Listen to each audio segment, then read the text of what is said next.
ಮುಗಿತು. ಸಿಟಿನಿಂದ ಅಪ್ಪರಾವು ಪರಕಾಪಾತನ ಘಟಿಸುತ್ತಾ ಇದೆಯೋ ಎನ್ನುವ ಭಯ ನನ್ನನ್ನು ಆವರಿಸುತ್ತಾ ಇದೆ. ಅಂತಃಕರಣವೇ ಕಳವಳಿಸುತ್ತಾ ಇದೆ. ಹಾಗೆ ಕೂಗೆಗಳ ಚೀರಾಟ ಒಂದು ಕಡೆಯಿಂದ ಆದರೆ ನರಿನಾಯಿಗಳ ಕೊಪ್ಪಾಟ ಇನ್ನೊಂದು ಕಡೆಯಿಂದ ಅದ ನಕ್ಷತ್ರ ಮಂಡಲವೇ ಕರೆಗುರುಳುತ್ತಾ ಇದೆ.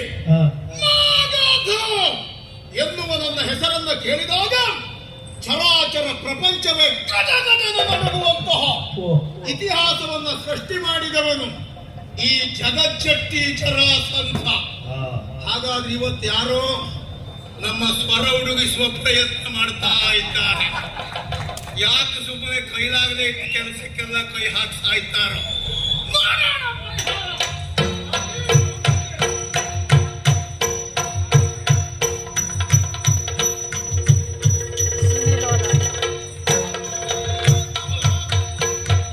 ಕೇಳಿಸಿರಬಹುದು ನಿಮಗೂ ಸಹ ಈ ಭೀಕರವಾದಂತಹ ಶಬ್ದ ನಮ್ಮ ಗಿರಿವ್ರಜ ಪಟ್ಟಣದಲ್ಲಿ ಇಲ್ಲಿಯವರೆಗೆ ಘಟಿಸಿದ್ದಿಲ್ಲವೇ ಇಲ್ಲ. ಇಲ್ಲವೇ ಯಾಕೆ ಹೀಗಾಯಿತು?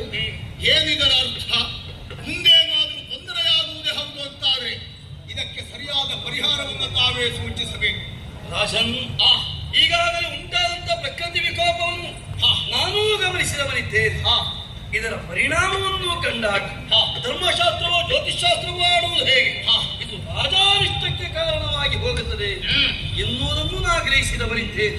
ರಾಜನಿಷ್ಠ ಬರ್ತದೆ ಇದ್ರಿ. ಹಾಗಾದ್ರೆ ಇದಕ್ಕೆ ಪರಿಹಾರ ಸೂಚಿಸಲೇ ಹೇಳಿ ಸ್ವಾಮಿ.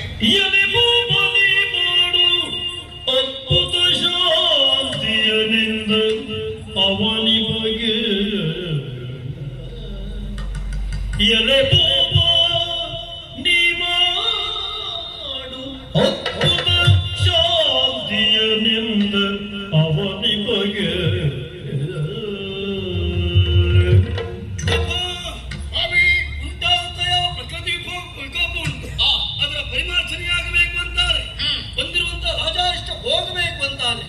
ಮಾಡುವುದಕ್ಕಿಂತ ಶಾಂತಿ ಒಂದೇ ಯಾವುದು? ಅದುವೇ ಅದ್ಭುತ ಶಾಂತಿ.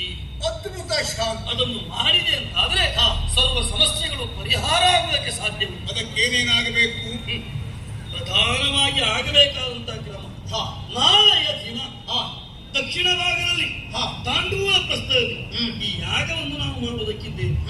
ಯಾಗದ ಪರಿಣಾಮವಾಗಿ ಆಗಬೇಕಾದ ಪ್ರಧಾನವಾಗಿ ಬ್ರಾಹ್ಮಣರಿಗೆ ಸಂತುಷ್ಟಿಯಾಗಬೇಕು, ಗೋದಾನವಾಗಬೇಕು, ಭೂದಾನವಾಗಬೇಕು, ವಸನದಾನವಾಗಬೇಕು, ಅನ್ನದಾನವಾಗಬೇಕು.